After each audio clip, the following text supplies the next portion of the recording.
एक गांव में गोपाल नाम का एक व्यक्ति अपनी पत्नी रमा के साथ रहता था।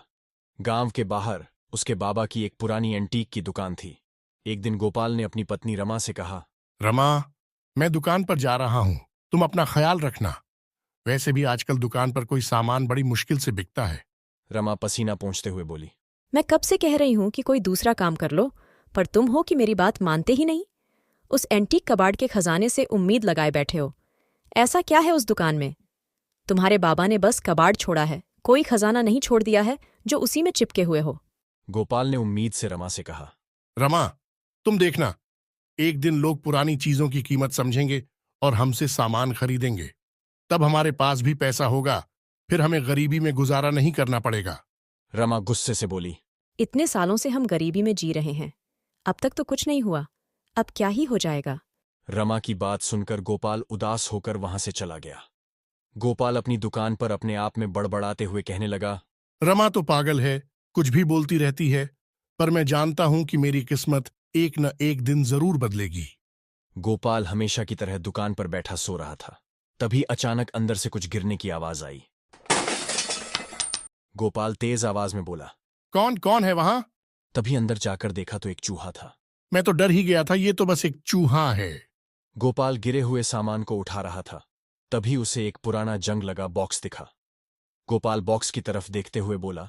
ये बॉक्स तो बहुत प्राचीन मालूम पड़ता है। गोपाल ने उस बॉक्स को खोला तो देखा कि बॉक्स में एक चाबी थी जो कि बहुत पुरानी लग रही थी। चाबी के साथ बॉक्स में कुछ पुरानी तस्वीरें और एक नक्शा भी था। तभी उसे याद आया कि ये बॉक्स उसके दादाजी का है। बचपन में उसने दादाजी को इसे निकालते और रखते देखा था। जब पूछता था कि दादाजी इसमें क्या है, तो दादाजी कहते, बेटे, सही समय आने पर बताऊंगा। गोपाल बक्से की सारी चीजों को एक एक कर देखने लगा। तभी उसकी नजर एक पुराने आधे फटे नक्शे पर पड़ी। गोपाल उत्सुकता से बोला। ये तो किसी खजाने का नक्शा मालूम पड़ता है। अरे हाँ, ये तो सच में किसी खजाने तक पहुंचने का नक्शा है। तभी दुकान पर किसी के आने की आहट हुई। गोपाल घबराते हुए नक्शे को बॉक्स में रखता है और बॉक्स छिपा देता है। बाहर आकर देखा तो उसके बचपन का दोस्त रमेश उससे मिलने आया था। गोपाल ने कहा। अरे रमेश, तुम हो? मुझे लगा आज तो एक ग्राहक आ ही गया। खैर, कहो किस सिलसिले में आना हुआ? कुछ नहीं यार, बस खाली बैठा था तो तुझसे मिलने चला आया। और बता, कैसा है तू? मैं तो ठीक हूं। यह कहकर गोपाल सोचने लगा। क्यों ना मैं खजाने के बारे में रमेश को बता दूं, क्योंकि खजाने की तलाश अकेला करना ज्यादा मुश्किल हो सकता है। इस तरह हम दोनों की गरीबी भी खत्म हो जाएगी, और सबसे ज्यादा भरोसा भी तो मैं इसी पर करता हूं। तभी गोपाल ने रमेश को खजाने के बारे में सारी बातें बता दी। रमेश चौंकते हुए बोला। कहाँ है वो नक्शा? अंदर है, आओ दिखाता हूं। गोपाल ने छिपाया हुआ बॉक्स निकाला और बोला। ये देखो रमेश, यही है वो बॉक्स जिसमें खजाने तक पहुंचने का नक्शा है। रमेश ने नक्शे को ध्यान से देखते हुए कहा। मुझे पता चल गया कहाँ छिपा है खजाना, लेकिन उस तक पहुंचने का रास्ता बहुत कठिन है। इसमें कई दिनों का वक्त लग सकता है। तो तय रहा, हम दोनों खजाना लाने जाएंगे, लेकिन ध्यान रहे ये बात किसी को पता न चले, यहां तक कि घर वालों को भी नहीं। जब हम खजाना लेकर आएंगे तब घर वालों को बताएंगे। अगली ही सुबह दोनों जरूरत का सामान लेकर निकल पड़े, घर पर ये बोलकर कि काम की तलाश में शहर जा रहे हैं। लेकिन आगे का सफर बहुत सारी चुनौतियों से भरा था। रमेश चलते चलते बोला। गोपाल, चलते चलते थक गया हूं। थोड़ी देर यहाँ पेड़ के पास आराम कर लेते हैं, फिर चलेंगे। सफर अभी बहुत लंबा है। हाँ, तुम ठीक कह रहे हो। थक तो मैं भी गया हूं, थोड़ी देर आराम कर लेते हैं। वैसे भी आगे हमें घने जंगल से गुजरना होगा। मैंने सुना है वो जंगल बहुत खतरनाक है, वहां बहुत से जंगली जानवर रहते हैं। यह सुनकर रमेश डर गया, लेकिन हिम्मत जुटाते हुए कहा। तो क्या हुआ, हमें सावधानी से जंगल पार करना होगा। एक एक कदम फूंक फूंक कर रखना होगा, तभी तो हमें खजाना मिलेगा। तुम ठीक कह रहे हो, हमें सावधानी से आगे बढ़ना होगा। थोड़ी देर आराम करने के बाद दोनों दोस्त फिर से चल पड़े। चलते चलते वह खतरनाक जंगल आ गया। गोपाल ने कहा।